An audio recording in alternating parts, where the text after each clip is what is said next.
po siyang Department of Education, Culture, and Sports. So, yan po ang nakumupo sa ating TESDA. So, pakibasa po yung vision.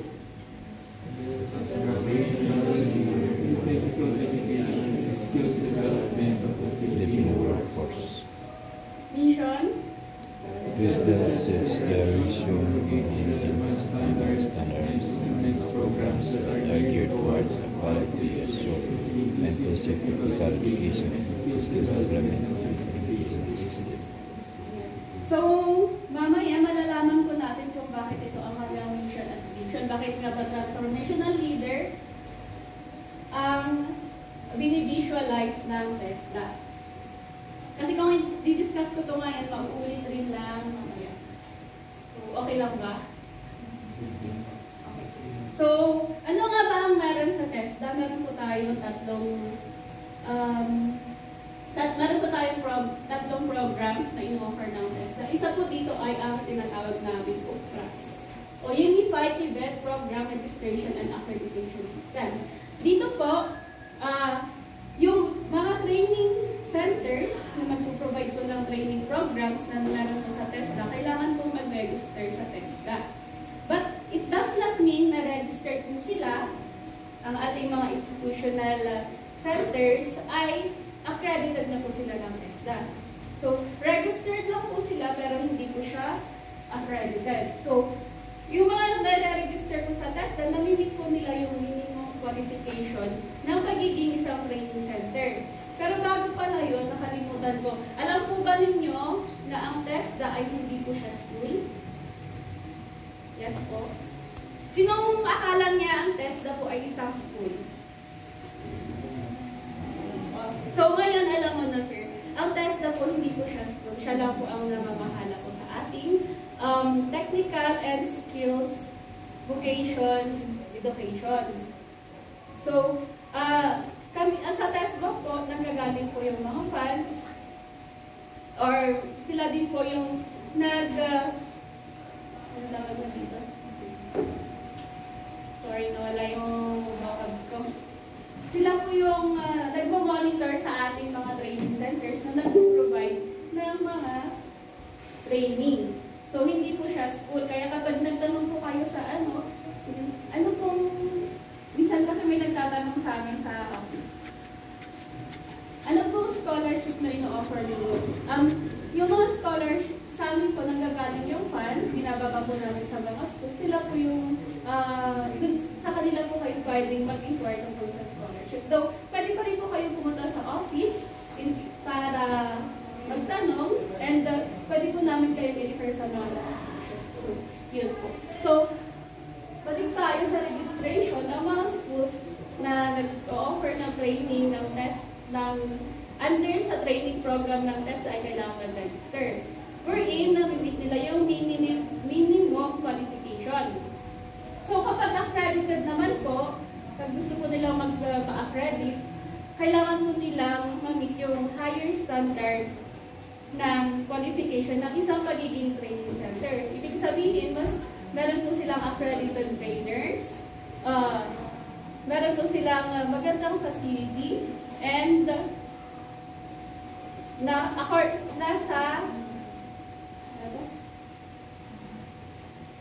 yung training program nila is in accordance with the regulations of TESDA.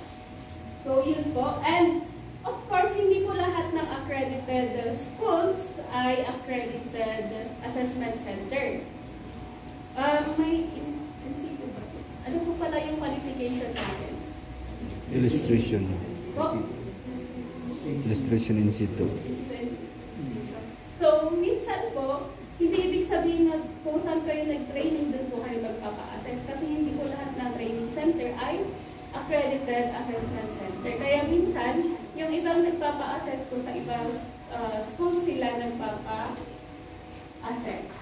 So, ang pangalawa naman na meron sa TESDA ay ang scholarship program wherein kabilang po kayo dito. So, para po mas marami po makapag-avail ng ating training programs, nag-o-offer po si TESDA ng mga scholarship Nagbibigay po siya ng fund for scholarships. Solely from TESDA and from partner agencies and NGO. And next, eto po. Ang pinaka-unique po sa TESDA ay sila lang po ang nagkakandak ng assessment and certification. May alam po ba kayo ibang agency na nagbibigay ng certification? Bukod po sa TESDA, bibigay ng in situ, gano'n. So, si TESDA lang po ang meron nun. And ang maganda po nun, yung certificate po na binibigay ng TESDA, yung in situ po natin, ay internationally accredited. So, kinikilala po siya ng international. Kaya minsan po yung mga abroad, minsan required sila na magkaroon ng in situ, gano'n. So, next ay ang ating mandate. Actually, ito po, ito na po yung vision and mission natin. So, pakibasa po.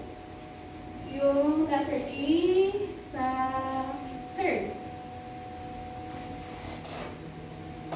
Promote Sorry, hindi ko pa nakikita. Nakikita niyo ba dyan? Opo. Okay. Promote and strengthen the quality of technical education and skills development programs to attain international competitiveness. Ayan. So, ang goal naman ng ating bansa ay maging global competitive. Kaya, ang gusto ng TESDA ay makapagbigay ng quality technical education and skills. Kaya po, nakikipag-partner po sila sa iba't ibang schools para makapag-provide ng ating high-quality training programs. Next. Sir. Reflect ng gulo ko eh. Sige. Focus technical education and skills development on meeting the changing demands for quality and development.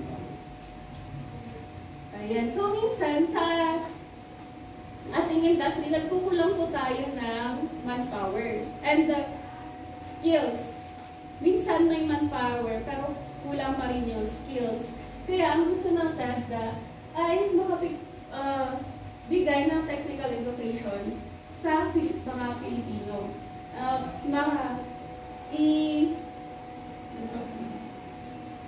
Level up yung skills natin para ma-meet natin yung kinakailangang manpower ng ating bansa and ng iba't ibang industries. So, letter C, encourage critical and creative thinking by disseminating the scientific and technical knowledge based on middle-level manpower development programs.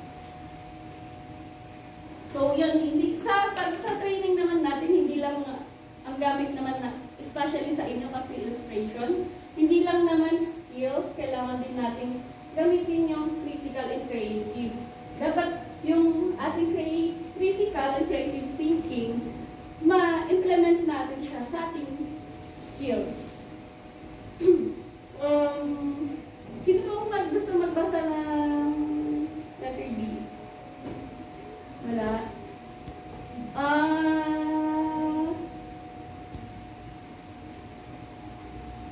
Sir. Recognize and encourage them complementary roles of public and private institutions in technical education and skills development and training systems, and inculcate these values through the development of moral character with emphasis on work ethic, self-discipline, self-reliance, and nationalism. So, ayun po. Recognize and encourage roles of public and private, sabi nga dito. Sa TESDA kasi meron dito, katulad ni DepEd, meron po tayong public and private. Public po natin, under ng TESDA ay sa seaside po. Sa dating BCSAT po. Under po siya ng TESDA. And, anong example po ng private school ng TESDA?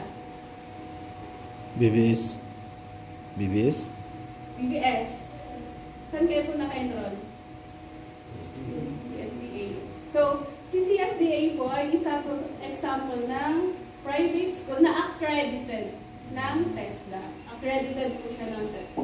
Siyempre po, hindi po sila pwedeng nakalimutan ko sabihin kanina, yung mga registered po, hindi po sila pwedeng mag-conduct ng assessment. Pero pag accredited po ng TESDA, makakapag-conduct po sila ng assessment. And of course, hindi lang naman ang skills, dapat meron din tayo moral character. Kasi syempre, sa work naman, hindi naman pwedeng puro skills, hindi naman puro pwedeng utak. Kailangan din natin ng ma-improve ang ating behavior. Kasi minsan,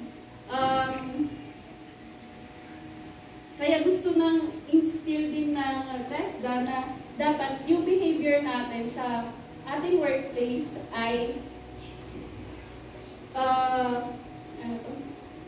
nasa ethical standard. Kasi may nagkukwento na lang ako. Minsan, di ba, magaling nga siyang illustrator, ganun, pero bara-bara siya sa office. Maganda ba yun?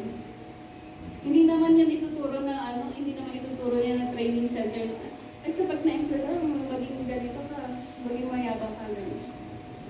So, syempre, kasama po sa ihubugin ng TESDA ay ang ating mga characters. So, meet the officials of TESDA, ang ating secretary, Sir Jose Francisco, o kilala bilang Kiko Benitez, and ang ating regional director po na matatagpuan po natin sa Nuacan, Magsaysay, si Sir Balmerson M. Valdez. And of course, ang ating provincial director, si Ma'am Arlene L. Cadalit, na matatagpuan po naman natin sa Wangal, kung saan ako nanggaling. Ito.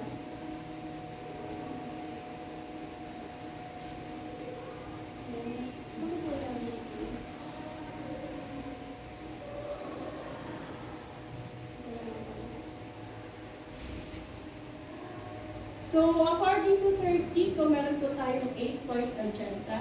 Una, ang access to Tibet.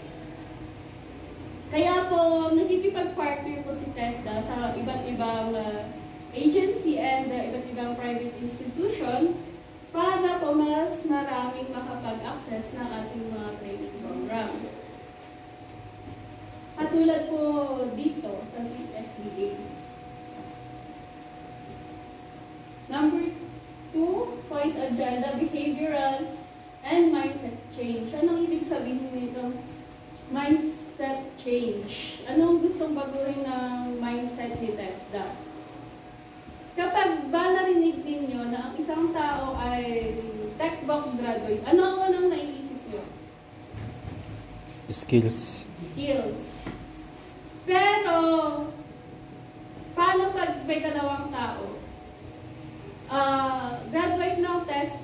Graduate ng TechBoc, tapos graduate na college.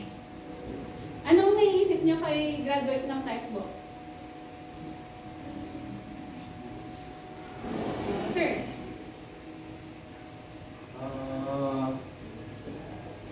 Economically challenged. TechBoc. Short term. So, honestly, in general po, minsan, pag sinasabing TechBoc graduate, parang sinasabing ko, hindi siya high class, parang second rate lang siya. Kasi hindi siya graduate ng college. Diba? Diba ganun minsan yung mindset ng ibang tao? Lalong-lalo na dito sa atin. Kapag graduate ka ng TechBoc, parang wala kang chance sa industry, di ba? Tama ba? Or mali ako? Sabihin niyo sa akin pag mali ako. Yung sa mindset. Tama, di ba? Pero, ang gusto kong i-instill po ng TESDA, ang TechBoc po ay isang first class education. Hindi po siya second rate lang, hindi dapat siya nilalang-lang lang. Kasi, in reality naman, ang mas kakailanganin naman ng mga employers ay yung skill. Kaya minsan, di ba, kahit hindi naman sa inaano ko na, minsan yung iba kahit graduate sila ng college, hindi sila ma-employ kasi kulang sila ng skills. So, kailangan po nila ng mga training for supplementary ng kanilang mga documents. Tama po ba? Opo. Diba, pag mag-apply ka, kailangan may experience. Kailangan ganito. Pero minsan, with the certification of training, nakakatulong din pa po siya sa ating employment. And sa abroad, ano bang mas hinahanap ng abroad? Yung skill. Siyempre, skill, tsaka experience. And yung iba, siyempre, pagka-required ng education, kailangan college graduate. So, ang gusto nyo still ng TESDA, first class textbook. So, number 3, competency standard and PRs for new and higher level qualifications. Sa TESDA kasi hindi lang po in C1, in C2, meron pa po tayo in C3, in C4. So, gusto po niya i-develop na magkaroon pa ng mas higher qualifications. Kaya patuloy po yung mga pagbabago ng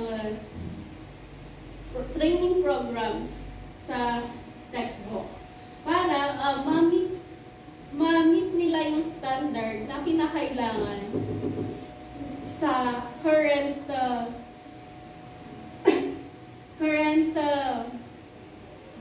era.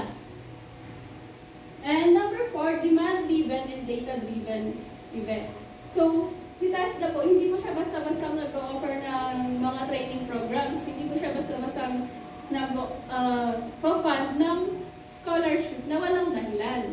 Kasi, demand-driven and data-driven. Meron po silang data kung ano nga ba yung mga kinakailangan sa mga industries, ano nga ba yung mga gustong skills na ma-develop ng mga Pilipino. And number 5, employment outcome. Siyempre, anong silbi ng pagtitraining mo kung hindi mo gagamitin, di ba? So, gusto ng TESDA na after ng training nyo, magkaroon kayo ng trabaho. And isa to sa pinapakiusap namin na sana po after po ng training natin, kapag po na-employ kayo, pakireport po natin sa school para si school po, siya po ang magre-report po sa amin. Para naman matrack namin yung employability ng mga training program na ino-offer namin. And number 6 is flexible learning and facilities. So, connected po siya sa Access to Tibet, wherein nag-accredit po kami ng mga schools, hindi lang sa isang place, pero sa actually ngayon hindi nga lang dito sa Benguet at Baguio. I mean dito sa La Trinidad. Nakikipag partner din kami sa mga LGUs, sa mga malalayong lugar para maibigay yung access sa mga malalayo for our training programs and of course flexible learning. Sa TESDA kasi meron tayong different learning modes. We're in face-to-face, may blended, and online. Pero I think for now, in-encourage po namin ang face-to-face. Mas yun sana ang dapat na ma-implement namin. And global competitiveness and good housekeeping. I think na-explain ko na ito sa global mandate. Kailangan ko pa bang explain? So, kailangan, global competitiveness. Ibig sabihin, para makipagsabayan tayo sa kinakailangan, hindi lamang dito sa ating bansa, kundi outside our country. And good housekeeping. Yun yung sinasabi kong behavior kanina. And number 8, harmonization with senior high school curriculum, ladderization with higher education and lifelong learning pathways. Of course, kapag nagkaroon po tayo ng skills, ito po pala, kaya po in-integrate po ang TechVoc sa ating senior high para po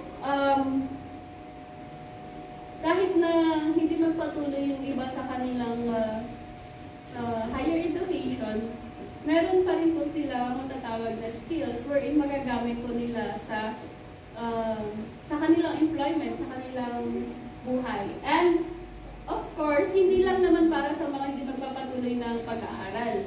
Ito, kinakailangan din to ng mga pupunta ng higher education. For example po, yung mga HRM. Yung iba po, nare-require po sila mag-take ng in situ. And actually, hindi lahat nung nasa college level ngayon, hindi sila lahat nagiging competent. So, doon makikita natin na kinakailangan talaga ng na-integration ng ating mga training program para maging competent din sila. And minsan, kailangan din naman talaga natin ang skills. Hindi lang ang ating mga diploma, ano bang tawag dito? Mga documents. So, next is pakikinggan po natin ang